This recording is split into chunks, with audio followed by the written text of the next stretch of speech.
Hey, haven't seen you in a while.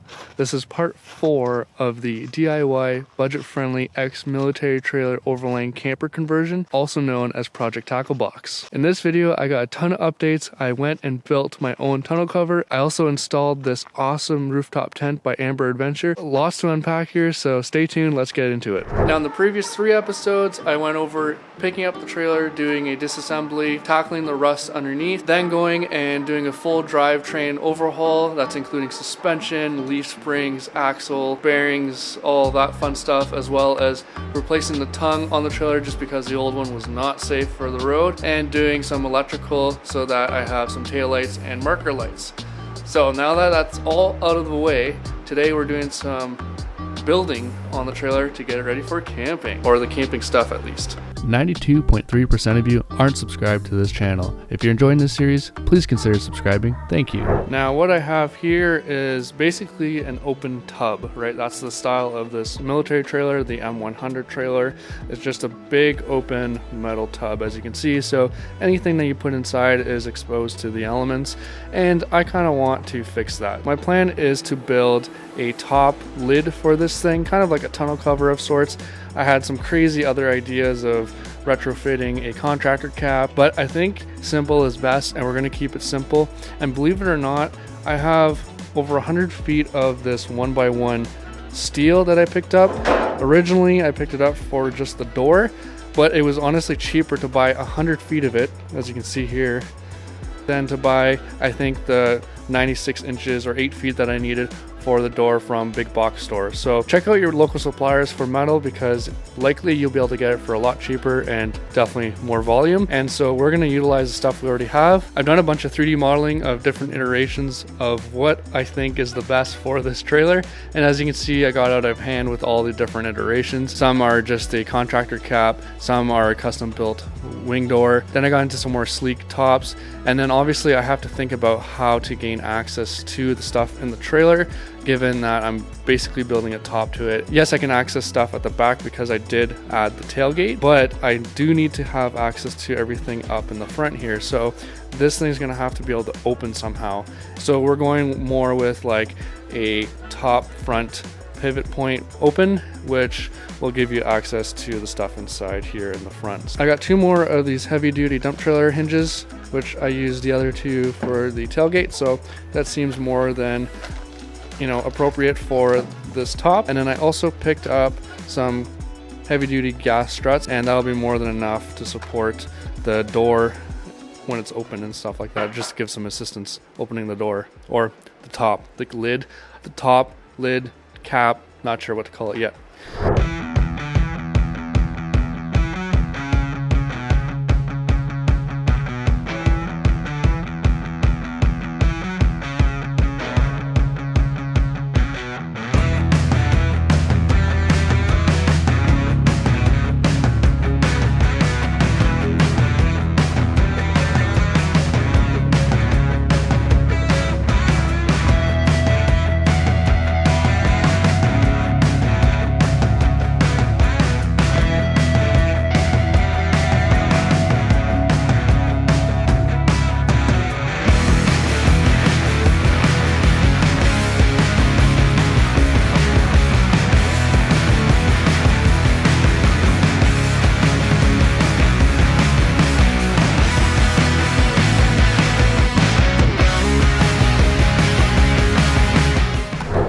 Man, I'm down to just the one cordless grinder, but I swear I'm so much faster at changing this now.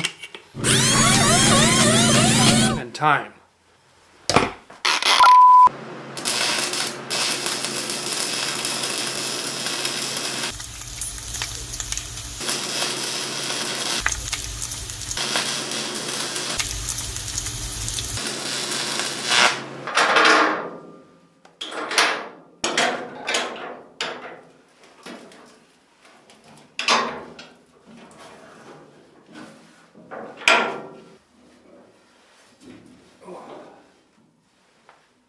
Well, that seems to work.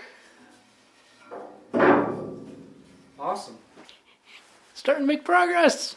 Alright, what you watched in a couple minutes took me most of the day, but here we are. We have a lid on the trailer. So this is just, again, some simple 1x1 tubing, and I put some cross members at roughly 14 inches on center using those dump trailer hinges. Really ties kind of the rest of the trailer together with those hinges especially. And yeah, so from the back side here, I imagine I'm gonna weld on some kind of handle, and you can lift up and get access to all the goodies inside. So this is just kind of dual purpose and will allow me to put a top on the trailer to be weather tight. So that's looking really good. And yeah, now I gotta put some gas struts on here.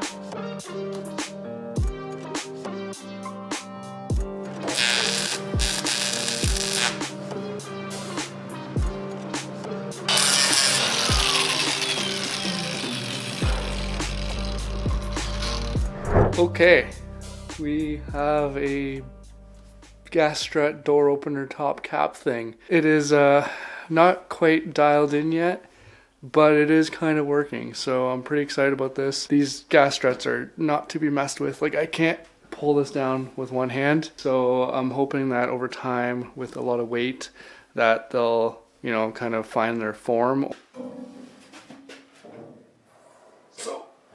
It does take quite a bit of force to get it down, but like once you get it down, it's down. And there's something else that's going on, and I think it's just because of how powerful these struts are, but it's actually pulling the lid forward, or pushing it forward. It's overlapping a little bit more on that side than it is back here, which might make it tricky to try to get it to latch shut.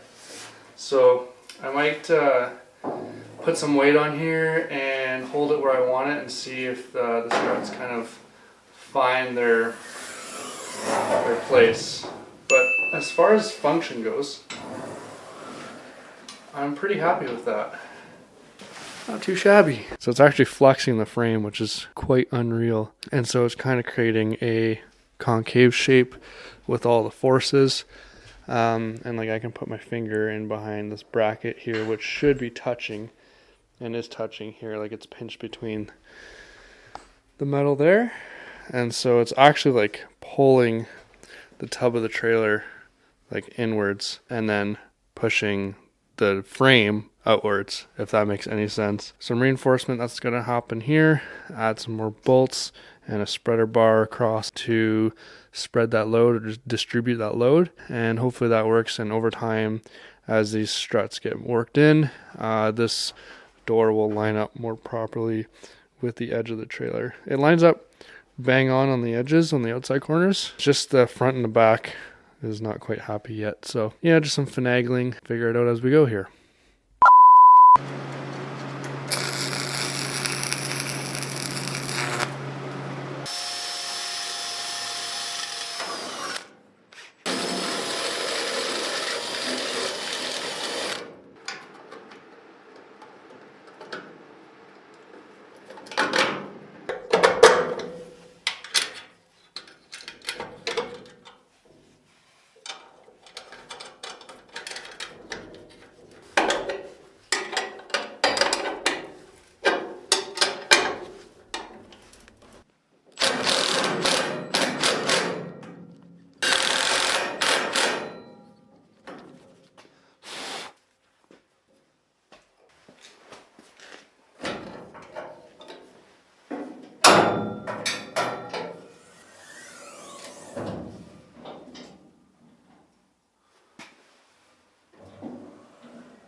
So I added a piece of angle iron across the back here. That definitely seemed to help push this back because it's now using the trailer frame to kind of tuck that frame back in. And then I also added these hardware pieces, latches, so that I can keep the top down. And these are some heavy duty clamps similar to the latch I used for the gate here. These are just block ones and obviously a lot bigger. And so what I did is added a 1-inch spacer using some tube.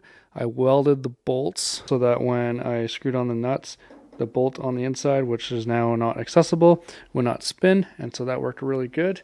And that gave me a nice frame offset to line up the piece of hardware with the door. Eventually this will get a top. I am waiting for a metal supplier to get me that, but that's doing a fantastic job at keeping this top down. Time to move on to some more stuff here. 2 weeks later. Okay, so it has been a couple weeks since I've worked on the trailer, and that's because I've had such a hard time sourcing some metal here. I was finally able to just pull the trigger and get this big 4x8 sheet of 1/8" steel, way more heavy duty than what I needed, but being on a budget and this being cheaper than something a little bit lighter gauge, for now I just cut it to size and put the hooks for the clasps on just to hold it in place. Now that the top has some weight to it, the struts are definitely behaving like they're supposed to, where they'll hold the lid in the open upright position, but then I with ease can just close the top and it stays down when I get it down. Now the top might be a little too heavy for those struts now, just because that 1/8" steel plate is really heavy and the tent is going to be an additional couple hundred pounds, so it'll be interesting when I have it all said and done. But you know, we're having fun here and we're just taking it as we go. Okay, primed the frame as well as painted the underside face of the steel. Once I fasten this together, I'll never be able to get paint in between those layers. And so same thing for the top here. I just cleaned the top perimeter and I'm just gonna give it a quick splash of paint, because once I add my trim and fasten this piece of steel to the frame, you know, I wanna make sure I have some paint in there just to protect it from rusting. So I'll show you in a sec what I'm gonna be using, but quick before I put my trim on.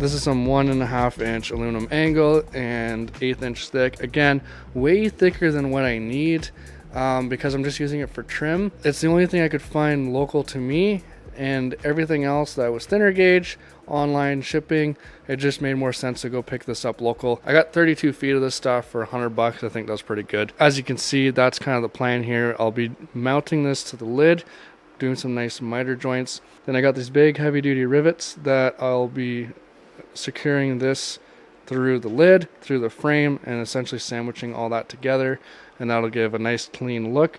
And the reason why I went with 1.5" is because I want this bottom edge to kind of overlap the frame like you see here. So this is the trailer edge, this is the frame that I built, and we just have a nice little overlap here, drip edge, call it, and that'll definitely clean the look up of this top and give it a nice sharp appearance. Time to get cutting to this aluminum. This is where some precision cutting is really going to come into play, because I want to make sure my miters are nice and tight, and I'm pretty nervous about that because I don't want to screw it up, because I only got one chance at it. So here we go. Let's get this mounted to the top of the trailer.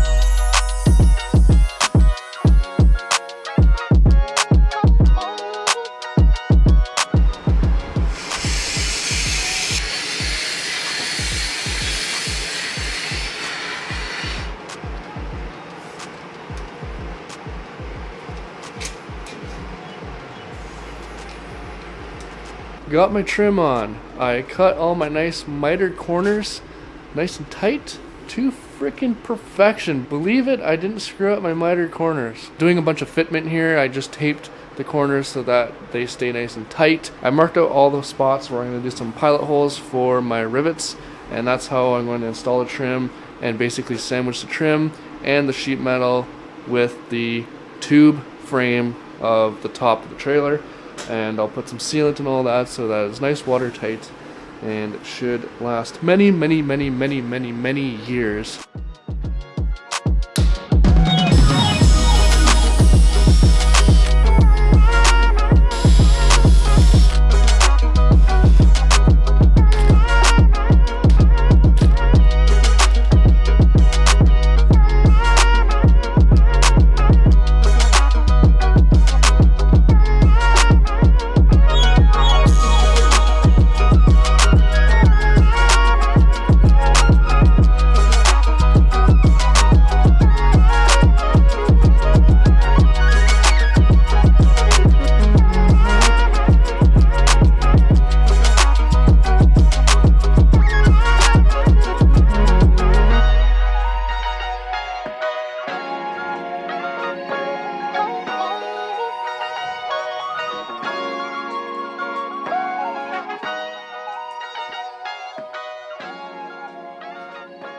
we did it.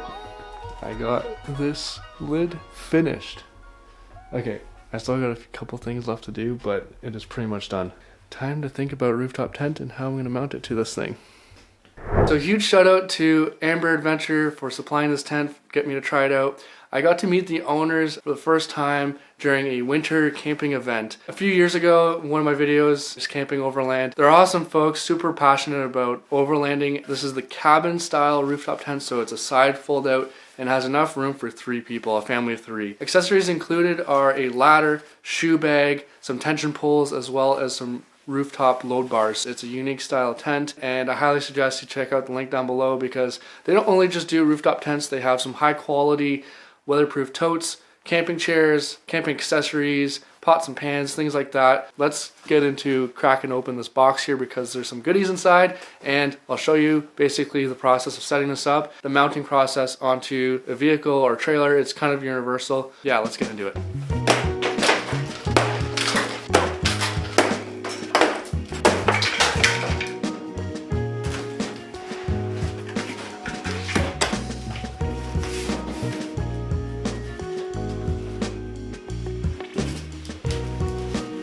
I must say the packaging is really well done.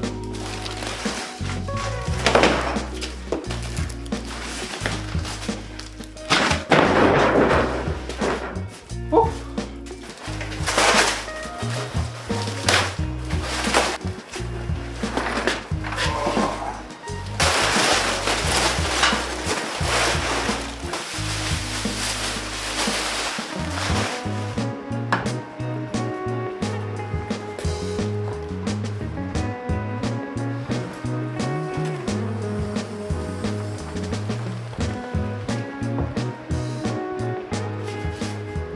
Got the ladder, shoe bag, and a nice bag of all the hardware. So obviously this is a pretty big tent and it's a lot to handle as a single person. I'm definitely going to need help to get this up on the trailer once I have my rack built. But first impressions, I must say, I'm quite happy that all the corners, the sealant and everything is really clean.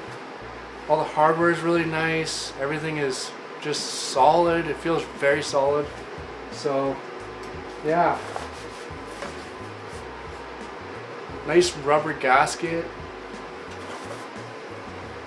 There's channels everywhere for accessories like awning or other outer rooms or things like that. So, yeah, I'm really excited to get the trailer kind of up and running so I can get out and try this thing in the field. But for now, this is going to get closed back up. I got to take some measurements and stuff because now I have to come up with a rack system, figure out how I'm going to bolt the rooftop tent to the trailer or to the rack, and then how I'm going to attach the rack to the trailer itself. So yeah, we got lots to do, and here we go. Spring is in the air. Okay, so roof rack progress. I now have everything ready to get bolted together. I got a couple more holes to drill just in the top of the trailer here. This is pretty much an identical copy of what I did on the cap of my Tacoma. I'm basically using a bunch of stuff that I already had, minus the bolts, obviously, and that is one factor that is always overlooked. The cost of hardware gets very expensive, and I can tell you I'm already in a few $100s just on this project alone. So what I have here is 3 2x1 aluminum extrusion. These are Prinsu style roof bars, and they have a little channel here, as you can see. What these channels allow for is the profile of a carriage bolt to go in and slide down the rail, so you have full flexibility and modularity to basically piece together something as you design it, kind of like Legos. I have cut these aluminum channel pieces here from some raw stock, and what I'll be doing is bolting these channels to the roof rails, the crossbars, and then I'll be drilling holes through the top of the trailer and bolting that solid to the lid of the trailer, which is obviously bolted and secured to the trailer frame, and so it'll all be secure. And I'm strategically placing these crossbars over top of my cross members when I built my frame here underneath.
step, I'm gonna add some weather seal, rubber weather seal along the inside perimeter here, just to make it that much more weather tight. It's not gonna be waterproof by any means, but at least it will do a good job at keeping dust and, you know, some stuff relatively dry.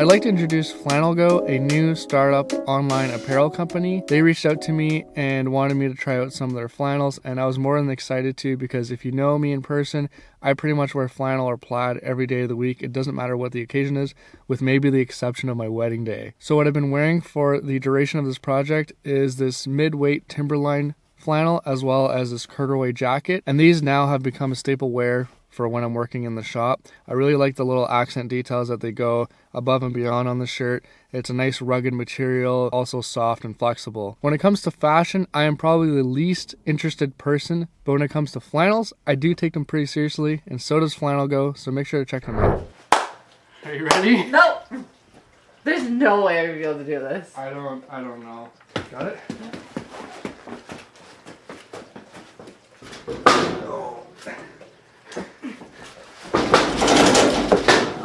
Oh, I forgot to. Okay, I'm gonna hold it and you can go. Block it? Yeah.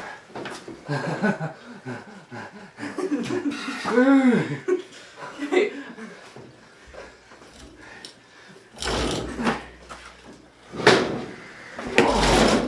Hold on, I'm gonna keep holding.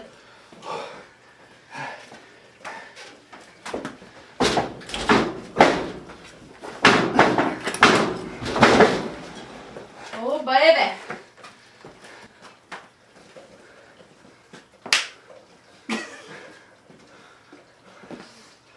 It's good. It's good to marry a strong wife. All right, the rooftop tent has landed.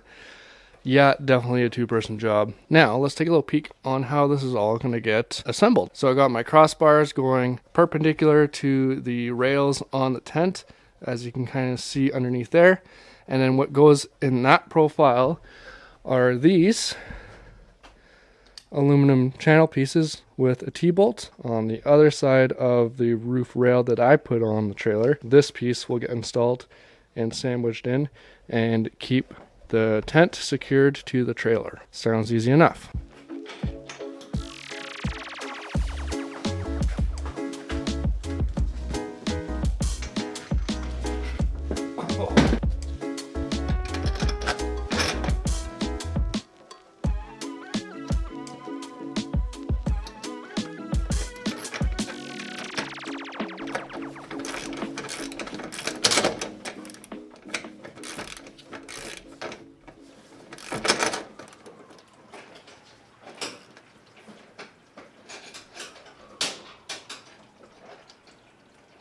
And just like that, the rooftop tent is now mounted to the trailer. And you can see I didn't do myself any favors by making this I call it low clearance, because it was a real pain in the to get those bolts snug.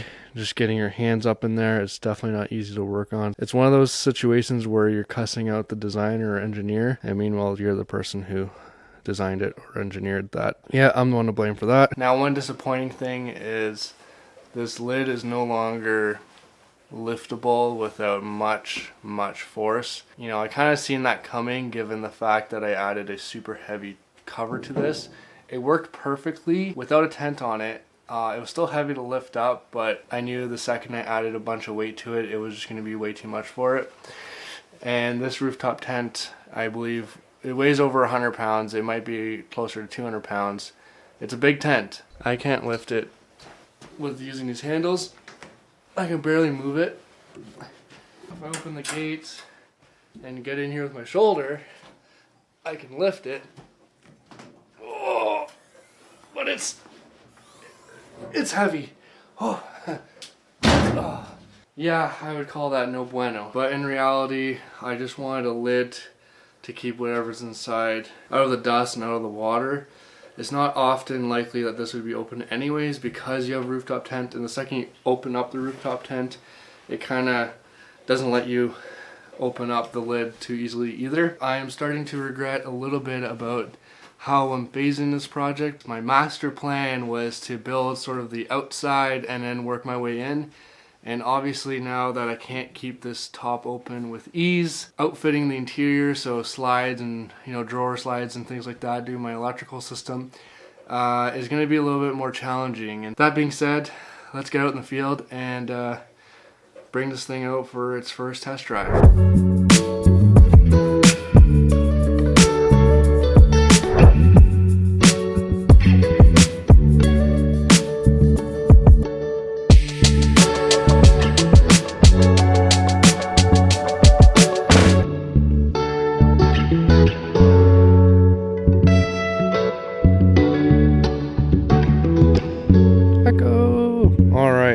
So the first test drive, I'll definitely chalk it up to a success. I took it down some back roads, hit a few bumps, and did a few turning exercises with it, and the trailer stayed intact and towed perfectly. Really beautiful, really happy with how it follows the vehicle. And then last step now is to open up this rooftop tent fully and see how it looks fully deployed, because I still haven't had a chance to fully open it, and I am excited to see how this thing looks. So.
Okay, that wasn't too bad. It took me about, I'd say 7 minutes or 8 minutes to get this set up for the very first time.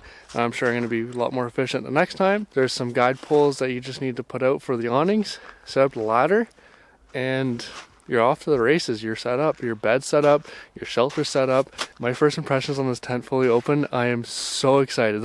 Actually, being excited is an understatement. I'll be doing a separate review video specifically on this tent when I actually get out and get to use it. But my first impressions, all the little design add-on features that this tent come with are really cool. Okay, you know what? I'll give you a little sneak peek here. So let's just look at a few of these things here. So ventilation is obviously really important, and especially when you're in a tent, if you don't have airflow, it's definitely a deal breaker, because otherwise you're gonna end up with moisture and condensation everywhere. And this tent comes with plenty of options to put up screens on all the doors. On the ceiling, there's also a skylight, but then even more so, there's another vent you can open at your head, and that's because the style hinge allows this pivot point. It moves it forward, so this pivot point is actually able to open, and you get ventilation from the back here. So that's really cool. That's a cool feature. Additional, having awnings on all three sides, including this big awning at the front entry portal. Awesome. Some stickers. Greetings from the Canadian Rockies. Shoe bag on top of, I thought this ladder bag was the shoe bag. This is actually just a protective cover, and it has some storage slots on it, as well as there's an additional storage slot on the ceiling here. And I was wondering what this plug was for. There's a light bar in here, so you can set up your own lights inside. On top of that, there's also a mattress. So this is an all-in-one turnkey solution, and technically the trailer as it sits is ready to be used. So I think that's going to be the next installment, is I'm going to get out in the field here and actually get to use this trailer. I'm not going to have the kitchen set up or anything like that, but that'll give me a good idea on how I want to set that up for the next phase. So cool, really excited about that. Thank you again, Amber Adventure. Check the link down below if you're interested in this tent. And with that, thanks for watching, stay tuned, and on to the next one.